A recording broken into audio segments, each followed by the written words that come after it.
मेरा नाम मैमूना है, जैसे आयशा ने आपको बताया। मैं क्लिनिकल साइकोलॉजिस्ट हूँ। Currently as a programme manager Alzheimer's Pakistan को मैंने ज्वाइन किया हुआ, जिसमें मल्टीपल सिटीज़ और डिमेंशिया के जितने भी पाकिस्तान में ओवरऑल पाकिस्तान में लोग हैं उनके ऊपर काम कर रही हूँ। मेरा सूरह रहमान से और इस थेरेपी से एक्सपीरियंस बहुत पुराना है, तकरीबन 9 साल पुराना। मुझे लगता है कि अगर आप ये कहें कि आप एक टाइम के बेनिफिशरी हैं तो ये गलत बात होगी, क्योंकि मैं तो रोज़ की बेनिफिशरी हूँ। और still as a clinical psychologist अगर आप मुझसे पूछें कि मेरे जो क्लाइंट्स हैं या मेरा खुद एज ए थेरेपिस्ट मेरी किस तरह ग्रूमिंग हुई है, तो ये एक बहुत बड़ी जर्नी है। और मुझे लगता है कि शायद जो मैं यहाँ शेयर करूँ वो जस्ट 1% हो। इसलिए आप लोग खुद एक्सपेरिमेंट करके देखिएगा। नियर फ्यूचर में जब आप लोग अपने क्लाइंट्स को देखेंगे तो आपको तब याद आएगा कि एक एक दिन आपको ये किस तरह से फ़ायदेमंद देती। ड्यूरिंग माई स्टडीज़ मुझे मेरे प्रोफेसर्स ने बोला था कि आपने वीक में एक सेशन लेना है। उसकी रीज़न ये है कि कहीं आप खुद बीमार ना पड़ जाए। और मैंने सर को देखा था कि सर तो 24 घंटे की सेशन ले रहे होते हैं। मैंने कहा ये कैसी बात है, तो मैंने कहा मैं भी लेकर देखूंगी। तो मैं रोज़ मुझे लगता है कि सर जितनी तो बिल्कुल भी मेरी कैपेसिटी नहीं है, लेकिन हाँ अगर कोई लोग मुझे आके अभी ज़रूर पूछते हैं कि आप डिमेंशिया के क्लाइंट्स को देख रही हैं, हम तो एक क्लाइंट नहीं संभाल सकते, आप इतने सारे कैसे संभाल लेती हैं डे केयर क्लब में। तो ये सारी हिम्मत और अभी तक जितने भी क्लाइंट्स को देखा है ये सारा कुछ मुझे लगता है कि मैं बेनिफिशरी होने के बाद जो रोज़ मैंने इसके फ़ायदे उठाए ना, ये उसका रिजल्ट है। मेरा अपना पर्सनल एक्सपीरियंस ये है कि मैं मदीना मुनव्वरा में पैदा हुई थी और 23 साल मैंने अपनी ज़िंदगी के उधर ही गुजारे। तो पाकिस्तान जब मुझे पढ़ने के लिए भेजा गया तो मुझे लगता था कि शायद सारे ही काफिर हैं, मैं तो सबसे ज़्यादा नेक हूँ क्योंकि मैं नबी करीम सल्लल्लाहु अलैहि वसल्लम के सबसे करीब रह कर आई हूँ। ये मेरा एक बहुत बड़ा बुत था। और जब मैं हॉस्टल रही थी तो हॉस्टल लाइफ आपको पता होगी, वहाँ पे मेरे हॉस्टल में बहुत तरह की लड़कियाँ थीं।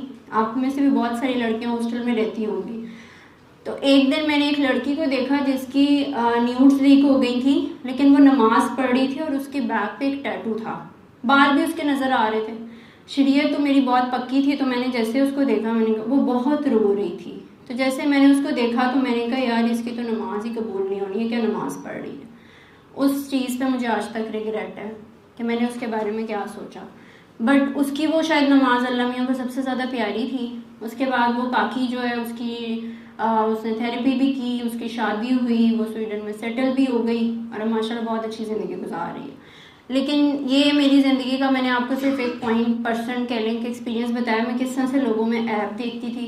जब मैं पाकिस्तान आई मैं एक डिस्टर्ब फैमिली से बिलोंग करती थी क्योंकि मेरे फादर ने 2 शादियाँ की थी।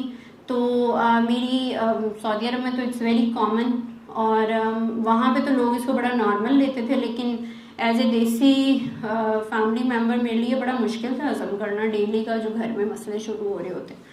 तो over the period of time मुझे अपने पेरेंट्स बुरे लगने लग गए। मुझे लगा कि शायद अम्मी में भी गलतियाँ और अब्बू में भी गलतियाँ और ये सारे पागल हैं। और जब इन सब में मैंने ऐप देखना शुरू किए तो मुझे मेरी अम्मी रोज़ सूरह बकरा लगाती थी। उनको किसी ने कहा था कि आप लोगों पे ना जादू हो गया तो आप रोज़ सूरह बकरा लगाएं। उसकी वजह से ये होना शुरू हो गया कि मैं जब कुरान सुनती थी मेरी तबीयत ख़राब होती थी। मुझे नहीं पता था कि क्या होता है, लेकिन मैं अपनी अम्मी से बहुत लड़ती थी। मैं उन्हें कहती थी इसको बंद कर दें, तो उनको किसी ने कहा इसके ऊपर तो पक्का जादू हुआ है, इसके पास तो ज़रूर लगाएं। तो वो मेरे पास और लगाती थी और मेरी और तबीयत ख़राब होती थी। इतनी ख़राब होने लगी कि जिसको हम मिर्गी के दौरे कहते हैं ना, मुझे वो पड़ने लग गए थे। मैं चक्कर खा के गिर जाती थी और मेरी अम्मी तब भी बंद करती थी और उनकी अपनी चीखें निकल जाती थी कि इसको क्या हो गया। तो मेरे अंदर एक बहुत बड़ा एक और बुत ये था कि मेरे 3 भाई और मैं अपने अब्बा की ना एक ही बेटी हूँ। तो मुझे लगता था कि भाई मैं तो बहुत लाडली हूँ। तो वहाँ से मुझे पता चला कि आपने अंदर जितने बुत रखे होते हैं ना, चाहे वो आपका नेकी का बुत है या आपके एक होने का बुत है, वो सारे बारी बारी तोड़ दें। तो मेरे अब्बा ने सोने पे सुहागा एक बेबी भी, उनको बेबी गर्ल भी अल्लाह ताला ने दे दी। तो मेरा वो बुत भी टूट गया उस दिन। तो मुझे लगा कि शायद मैं दुनिया में जो मेरे अब्बा भी थे ना, वो भी मैं अकेली हो गई। तो मेरी अल्लाह मियाँ से बहुत लड़ाई शुरू होगी। उस लड़ाई में मैंने ये देखा कि मैं बहुत ज़्यादा तस्बीहां वजीफ़े करना शुरू हो गई थी। अस्तग़फ़िरुल्लाह मैं बहुत पढ़ती थी। हर नमाज के बाद आयतुल कुर्सी पढ़ती थी। मतलब वो सारी जो हम लोगों को बताई जाती हैं, वो करना क्या है या क्या नहीं वो तो सर आपको बताएंगे। लेकिन मुझे लगता है कि मेरा उस पर प्रैक्टिकल तो ज़ीरो था क्योंकि मैं बहुत नफ़रत करती थी और मुझे बहुत गुस्सा आता था, अपने घर वालों पे गुस्सा आता था। मुझे लगता था कि ये सब लोग गलत है, बस एक मैं ही सही हूँ। अपने भाइयों के साथ हर एक के साथ मैं बहुत झगड़ा करती थी। यहाँ तक ये बात थी कि कोई फंक्शंस पे जाना होता था तो मेरी घर लड़ाई हो जाती, तो कहते थे देखें कितने जाना है ना दी पसूड़ी खुल जाती। वो मेरी तबीयत बहुत ख़राब होती थी, मेरा दिल नहीं करता था मैं कहीं जाऊँ। जिसको आप डिप्रेशन कह लें, एंजाइटी कह लें, जो भी कहना चाहें आप वो कह सकते हैं। लेकिन फिर उसके बाद ये हुआ कि मेरी जब हालत ज़्यादा इतनी ख़राब होना शुरू हो गई, तो फिर मैं जब पाकिस्तान आई, पाकिस्तान आने के बाद मैंने यहाँ पे एक नया ही चैप्टर देख लिया। वहाँ से मैं पहले दुखी होके आई हुई थी बहुत ज़्यादा कि नहीं, अब मैंने इन सबको छोड़ना है और मैंने कुछ बनना है, ठीक है। और अपने घर वालों को भी छोड़ छाड़ के मैं जब इधर पाकिस्तान पढ़ने आ गई, तो मुझे रिश्तेदारों के देखना पड़ गया। रिश्तेदारों को जब मैंने देखा तो मुझे लगा कि ये सारे तो उनसे भी बुरे हैं, ठीक है। बुराई मुझे अपने अंदर नहीं नज़र आती थी, मैंने उन लोगों से नफ़रत करना शुरू कर दी। और करते करते क्योंकि रिश्तेदार जब आप यहाँ पे रहते हो तो रिश्तेदारों के आपके बहुत सारी चीज़ें नज़र आती हैं। तो मुझे जब वो नज़र आ रही थी ना, तो मैं माफ़ नहीं कर रही थी, उल्टा मेरा दिल सख्त होना शुरू हो गया था। मैंने उनको गुस्सा करना शुरू कर दिया था करते करते। अच्छा, वहाँ से जब मैं आई थी ना, तो आई वॉज ए फेलियर, मेरा कोई एग्ज़ाम क्लियर नहीं होता था और मैं एज एन अल्टरनेट ढूंढ कर मैं यहाँ पाकिस्तान भागी थी कि शायद मैं यहाँ कुछ कर लूँ। तो एनीवेज जब मैं यहाँ आई, मुझे ये लोग सारे बहुत बुरे लगते थे। मैं बीमार होना शुरू हुई, मुझे बुखार इतना तेज़ होता था, मेरा बुखार ही नहीं जाता था। डॉक्टर्स को दिखाया तो उन्होंने कहा जी इनको तो टाइफाइड है। मैंने कहा ये तो कोई बीमारी नहीं है, तो मैं ठीक हो जाऊँगी। सेफ्स्पैन के कोर्स करने, सारा कुछ करने। सर को पर्सनली जानते थे एज ए फैमिली मेम्बर, तो मुझे सर जो थेरेपी बताते थे ना, तो मुझे लगता था कि ये पता नहीं कोई, मेरे फादर को भी ये लगता था कोई बस कोई बाबू वाली चीज़ करते हैं ये, मतलब इससे मुझे क्या फ़ायदा होना। तो मैं इनके पास गई ही नहीं। मैंने जो लाहौर के अच्छे से अच्छे डॉक्टर सारे दिखा छोड़े, सबको दिखाया। मैं सारों ने कहा बेटा आपको कोई मसला नहीं, बस आप ये करें। जब मेरी फ़ाइल पे डॉक्टर ने लिखा ना कि इनको 5 दिन का एडमिशन होगा और ये हॉस्पिटल रख के हम देखेंगे ठीक क्यों नहीं हो रही, ये टाइफाइड है, ये क्या है, ये बीमार है, ये क्यों नहीं ठीक हो रही। तो तब मेरे फादर ने बात की, तो उन्होंने सर के ही हैं वो डॉक्टर, उन्होंने कहा कि आप उनसे बात कर लें। तो अबू ने मुझे कहा आप उनसे बात करें, तो मुझे एक अलग मसला शुरू हो गया। मैंने सर को कॉल की, सर ने मुझे डांट दिया कि तुम्हारे पास बहुत पैसे आ गए, तुम मेरे पास नहीं आई। तो ये मुझे बड़ी अजीब बात लगी, मैंने कहा ये क्या मुझे कह रहे हैं।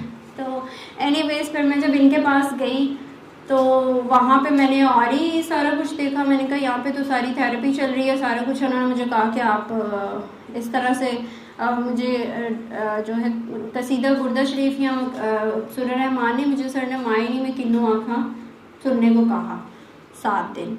तो ये मेरे लिए एक बड़ी अजीब बात है। ऊपर से मुझे कहा कि तुम थोड़ा अपना मौलवी पुना कम करो, तुम्हें बहुत बड़ा मौलवी है। फिर बात मुझे बड़ी अजीब लगी कि मुझे ये क्या कह रहे हैं, क्योंकि उस टाइम मुझे समझ नहीं आई थी कि उन्होंने मुझे इस तरह से क्यों कहा है।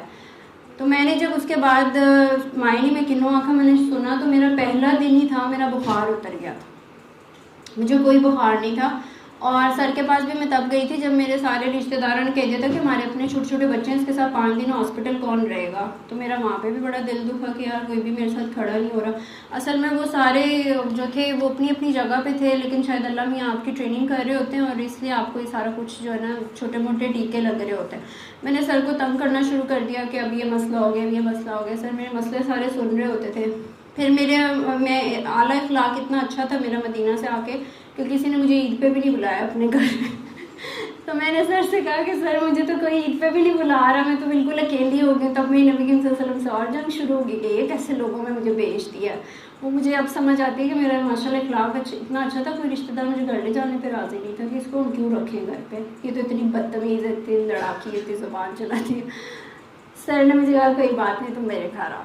सर के मैं घर गई, सर के घर जाके मैंने देखा, वहाँ पे मेरी एक नई लर्निंग थी। मैंने देखा कि हम न्यूक्लियर फैमिली में रह के एक एक बच्चे, 2-2 बच्चे, छोटी सी फैमिलीज, हमें कोई घर में मेहमान आ जाए वो कुछ कह दे तो हम इतना गुस्सा करते हैं। कोई भी कह दे थोड़ा सा भी बड़ा, वो हमारी ईगो हर्ट हो जाती है। सर के घर में मैंने कुर्बानी, प्यार, ये सारा कुछ देखा। तो उसके बाद मुझे अपने ना रिश्तेदार अच्छे लगने लग गए। मैंने कहा यार इतने बुरे नहीं है, असल में जोड़ के जिनके साथ रहना होता है, अगर आप उन्हीं से नफरत करेंगे तो फिर ईदों पे तो कोई भी इकट्ठा नहीं होगा। तो मैं फिर वापस आई। उसके बाद सर ने मुझे समझाना शुरू किया कि वो जो बेबी गर्ल है she is also your sister, आपने उसको भी प्यार करना है, बेटा प्यार ही करें, आप माफ़ करें। मुझे बहुत गुस्सा आता था इन बातों से, मुझे लगता था मेरे पे बहुत जुल्म हुआ और ये मुझे कह रहे हैं कि मैं जालिम को माफ़ कर दूँ, मैं क्यों माफ़ करूँ। हमारे अंदर ये भी एक बुत होता है। फिर आहिस्ता आहिस्ता करके मेरे पास कोई ऑप्शन नहीं था माफ़ करने के अलावा, क्योंकि मैं अपनी ही तबाही कर रही थी। मैंने माफ़ करना शुरू किया तो सर ने कहा कुरान में एक आयत है, इसमें अल्लाह कहता है कि एक वक्त आता है कि तुम्हारा बहुत बड़े से बड़ा दुश्मन भी तुम्हारा दोस्त बन जाता है।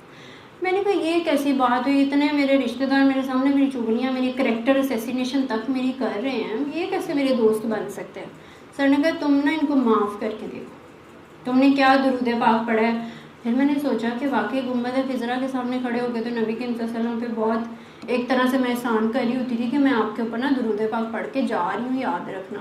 लेकिन मैं कर नहीं रही थी, मैं सरकार के उम्मतियों को माफ़ नहीं कर रही थी, मैं अस्तगफिरुल्लाह पढ़ रही थी लेकिन मैं किसी को भी माफ़ नहीं करती थी, मैं लोगों के दिल दुखा देती थी, मुझे अफसोस नहीं होता था। नबी करीम सल्लल्लाहु अलैहि वसल्लम की छोटी सी हदीस जिसको हम बहुत छोटा समझते हैं कि तुम में से बेहतरीन वो है जो अपने घर वालों के लिए बेहतर है, और तुम सब में से मैं बेहतर हूँ। हम तो शायद अपने घर वालों के लिए भी बिल्कुल भी नहीं बेहतर थे। तो मुझे समझ आई कि मैं तो हर फील्ड में हर जगह ही ज़ीरो होती जा रही हूँ। मेरे तो अपने ऐब मुझे इतने दिखाई देने लगे कि जो आसपास लोग होते थे मुझे वो बहुत प्यारे लगने लग गए। अब अगली जर्नी स्टार्ट होगी कि खुद से नफ़रत नहीं करनी, ये अलग मसला है। अब अपने ऐब भी नज़र आ रहे हैं और खुद से भी नफ़रत नहीं करनी, ये कैसी बात नहीं है। आप भी बहुत प्यारी हैं, अल्लाह ने आपको भी बहुत प्यार से बनाया।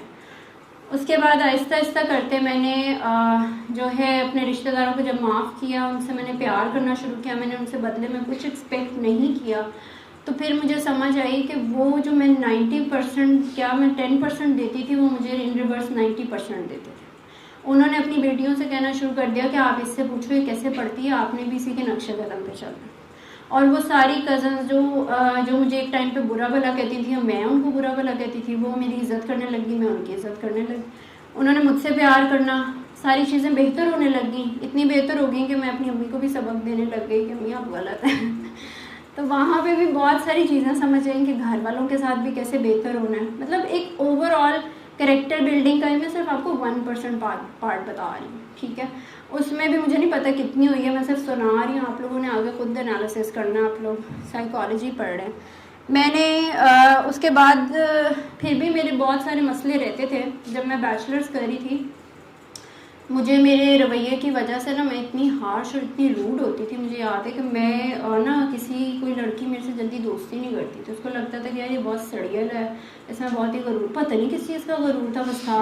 मतलब घर में कोई इतने अच्छे हालात नहीं थे, बाहर में कोई इतने अच्छे, पता नहीं कोई आकड़ ही थी, अल्लाह जाने कैसी थी। लेकिन मुझे जो है किसी ने रिसर्च में ही नहीं रखा।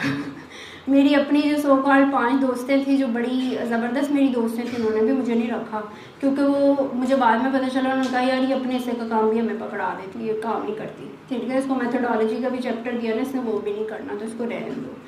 अब मैंने फिर सर खाया, सर मैं क्या करूँ, मुझे तो रिसर्च में किसी ने नहीं रखा, मैं तो बैचलर्स नहीं होना। सर ने कहा कि तुम देख लो, अपनी सुपरवाइज़र से बात करो, और फिर थोड़ी सी मुझे डांट लग गई।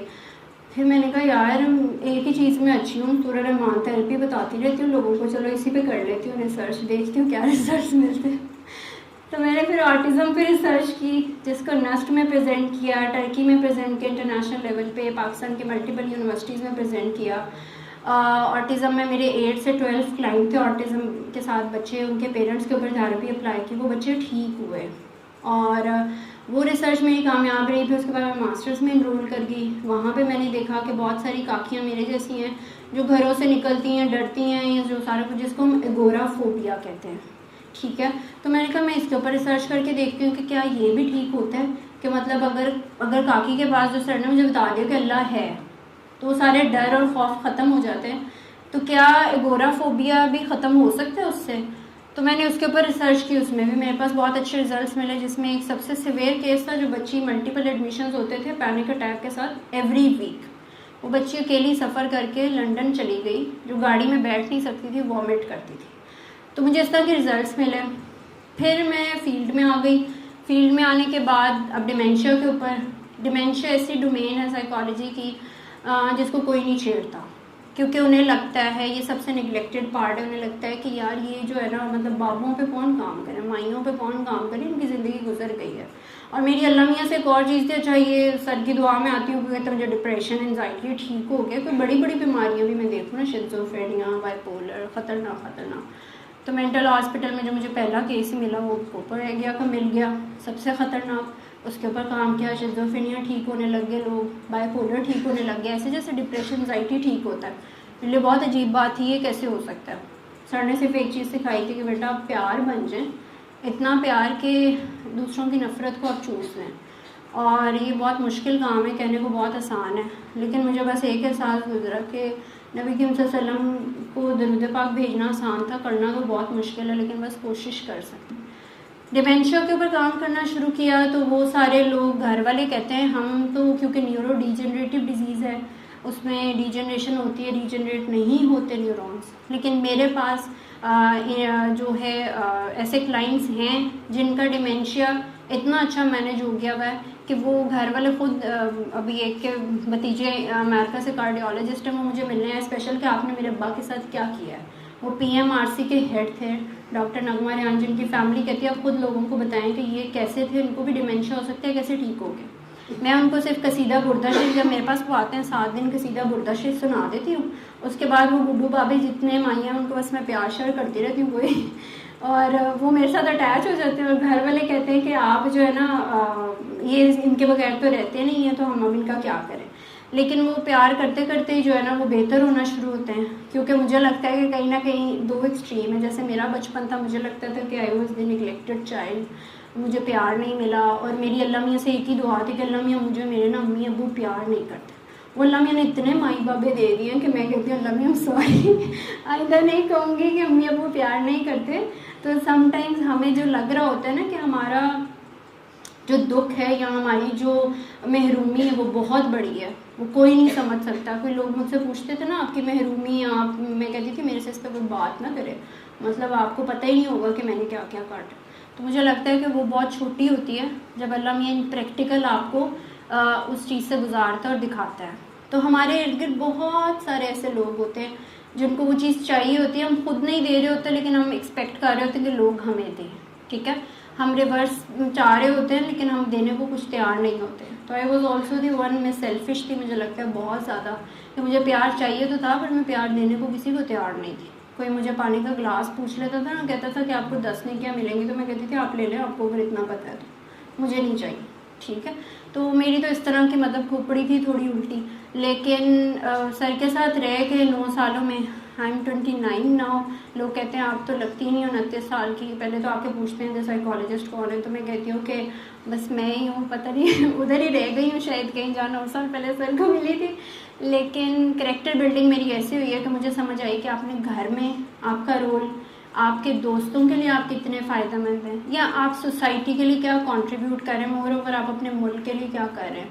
मतलब साइकोलॉजी पढ़ के लोग कहते हैं कि जी हम तो खुद आधे पागल हो जाएंगे, लोग हमें कहते हैं जी आप खुद आधे पागल हो जाएंगे, ऐसा कुछ नहीं होता। अगर आपके साथ अल्लाह है और आपकी नीयत साफ़ है तो फिर आगे आपके पास कोई बहुत बड़ी बला बीमारी के साथ भी आ जाएगा, आपका कुछ भी नहीं कर सकता, उल्टा आपसे फ़ायदे लेके जाएगा। तो इसलिए इस थेरेपी को आप लोग खुद अप्लाई करके देखें, आपको रिज़ल्ट्स मिलेंगे। बाकी अपनी फील्ड में जब आप लोगों से, मैं भी जब सर से शुरू में मिली थी तो मैं इस चीज़ को प्रैक्टिस नहीं करती थी क्योंकि मुझे बहुत अरसा चीज़ों की समझ नहीं लगी थी।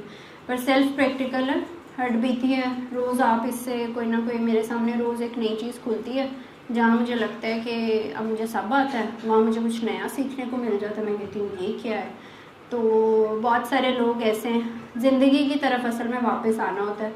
एक्सट्रीम आप कोई भी टच कर लें वो ख़तरनाक है, और मैंने बहुत एक्सट्रीम जो जिसको हम इस्लाम की कहते हैं उसको टच तो किया, लेकिन मैंने उसका, मेरा प्रैक्टिकल कुछ भी नहीं था। मतलब मेरा सिर्फ हुलिया मुसलमानों वाला था, लेकिन काम मेरा कोई भी मुसलमानों वाला नहीं था। तो वो मुझे तकलीफ़ पहुंचती अभी अगर सोच के कि यार मैंने वहाँ पे अगर इतना कुछ सीखा, तो मैंने उसको जब करने का टाइम आया तो मैंने अल्लाह मियाँ से कहा नहीं मैं नहीं कर रही। तो ये भी बहुत बड़ी सेल्फिशनेस होती है कि आपको अगर उन्होंने 23 साल अपने पास रख के कुछ सिखाया है और बदले में आपकी ज़ुबान ही इतनी अच्छी नहीं है कि आपकी ज़ुबान से किसी को फ़ायदा मिले, तो फिर आप क्या लेकर जाएंगे। तो उस दिन के बाद से तो मुझे बहुत सारी चीज़ों की आहिस्ता आहिस्ता समझ आई है। मुझे लोग कहते हैं आप इतना खुलेआम कह देती हैं, तस्बीह वजीफ़े हम करते थे, आप कहती हैं नहीं करने चाहिए, मेरे पर डिमेंशिया कहते हैं, मैंने कहती हूँ आप इनके पास कसीदा लगाएं, आप इनको फ़लाँ पुराना गाना सुनाएं, देखें क्या होता है। तो कहते हैं ये कैसी बात है। रिसेंटली मेरे पास एक पल्मोनोलॉजिस्ट आए, उनकी काफ़ी माशाल्लाह शरीयत वाली दाढ़ी थी। मैं तो म्यूज़िक थेरेपी का एक सेशन देती होती जिसमें पुराने गाने सुना देती हूँ। मैंने उन सर को नहीं सुनाया इसी डर के मारे कि यार ये मेरे पे फतवा ही ना कोई लगा दे।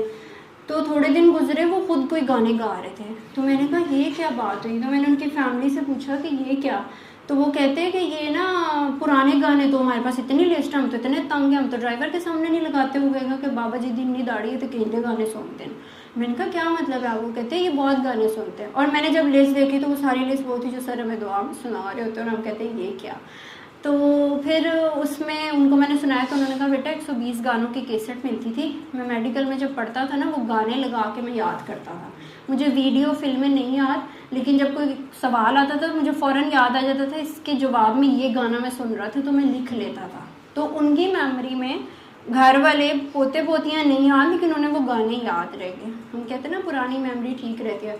फिर प्लस मैंने डिमेंशिया में ये देखा कि उन्हें सब भूल जाता है, उन्हें अपने घर वाले भी भूल जाते हैं, उन्हें नहीं भूलता तो उन्हें अपने अल्लाह और रसूल नहीं भूलता, वो सब भूल जाते हैं, उन्हें अल्लाह रसूल याद रहता है। वो किस तरह याद रहता है ये पता नहीं, वो खुद ही साइंस करती रहे इस पर तजर्बे।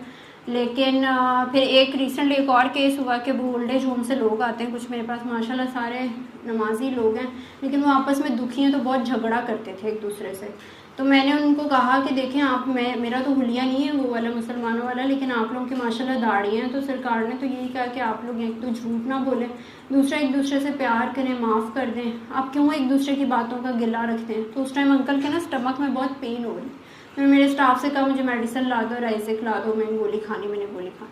मैंने कहा चले आप अंदर आए, मैं आपको एक गाना सुनाती हूँ। मैंने उन्हें एक ना पुराना गाना, मुझे किसी की मुस्कुराहटों पे हो निसार, तो मैंने ना ऐसे लगा दिया। मैंने कहा आप ये गाना सुने। मैंने थोड़ा थोड़ा ना उनको जितना मुझे याद था सर ने जो उसका मतलब सिखाया था मैं वो बताती गई। थोड़ी देर में मेरा स्टाफ है उसे कहते गोली ना लाना, कहते क्यों? कहते मेरी दर्द ख़त्म हो गई। तो उन्होंने माफ़ कर दिया ना उस टाइम, किसी बात पे गुस्सा आया। तो बस ये सारा प्रैक्टिकल है, रोज़ एक्सपीरियंस करती हूँ अपने क्लाइंट्स पे और रिजल्ट्स मिलते हैं डिफरेंट। आप लोग भी करके देखना एक्सपेरिमेंट, अगर आपके कोई सवाल होंगे खुद ही जवाब मिल जाएंगे।